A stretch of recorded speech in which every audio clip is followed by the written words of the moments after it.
Great, well I've just stopped for lunch and I'm at a service station. I'm on my way between Joburg and the Golden Gate Highland National Park, that's it. It's supposed to be a really beautiful place to visit, stunning scenery, so I'm really looking forward to checking that out. Well, I've been driving for 3 hours and I can see in the distance Table Mountain.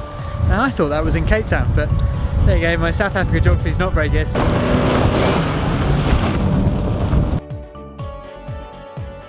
Just arrived at the place I'm staying tonight and it's really amazing, really impressive. There's lodges all around the place, there's a sort of a mountain range and there's also deer and apparently some springbok. So I'm going to see my first springbok.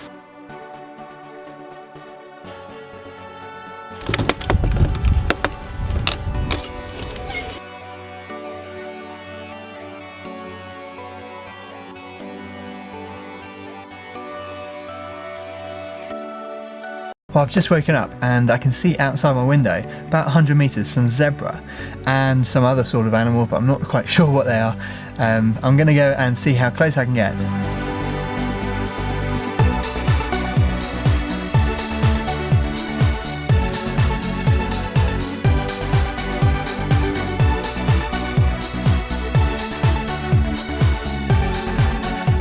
I've just been following the zebra to see how close I can get. With each step that I take, they take a step away, sadly. But the closest that I've managed to get is about 10 metres. They're obviously quite shy. They're just there behind me.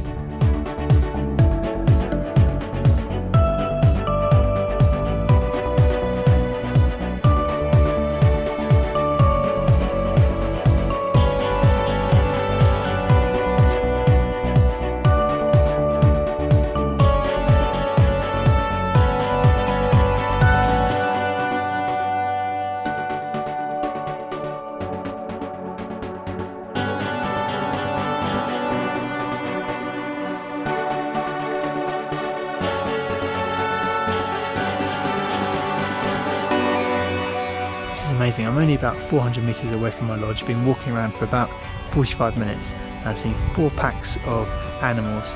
Behind me here are the Springboks and those guys haven't been letting me get very close to them.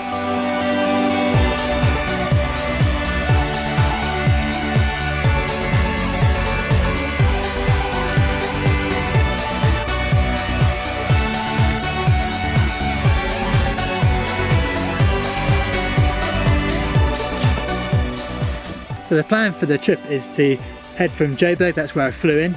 I'm now driving down this road towards Durban and I've stopped halfway at Harrismith, that's here. Once I get to Durban, I'm then going to go down the coast this way, right up until Cape Town, and that's a journey of 2,200 kilometres. Well, I've been in South Africa now for just over 9 days and I'm loving it. My first impressions of those 9 days is that people are really friendly, they're interested in who you are, getting to know you. People's English is basically fluent. So here in the schooling system you learn English. It's a second language for a lot of people, but they're fluent in it. The only people who have struggled a little bit with English were the kids that I met at the Street Children's Centre, which the church runs. When you're coming on holiday to South Africa, everybody tells you that South African drivers are really bad. And sure, I've seen a few cars being towed away from crashes and things like that, but I haven't felt that drivers in South Africa are particularly bad drivers. The one thing that is a bit strange though is that when you're going along the highway, cars will overtake you on the right, but they'll also undertake you on the left, which just means that when you're driving along, you've got to be a bit careful in terms of there's going to be cars overtaking you on the right, but there's also going to be cars coming down on the left and undertaking you. That rock that I noticed yesterday is on the game farm that I'm staying on. It's called Everest, and there's some really good routes up it if you're a climber. Named after the mountain, this place here is called Mount Everest Game Farm, and it's amazing. It's 1,000 hectares, which somebody explained to me is basically 10 square kilometres. Massive.